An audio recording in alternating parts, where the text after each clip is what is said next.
Good day guys, welcome to our channel. In this video I'll show you how to use Godmode in Windows 11 for hidden settings.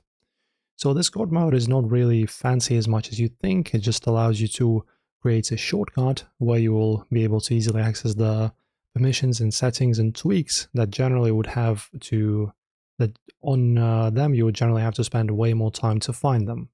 So if you want to do this guys, it's actually pretty simple. We just need to right click on our desktop, then create a new folder, over new, then folder.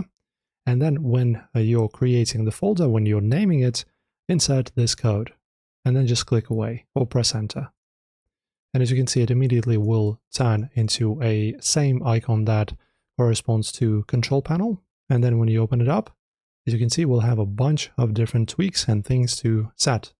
So for example, backup and restore, BitLocker, what else do we have? We have optimize visual display, blindness.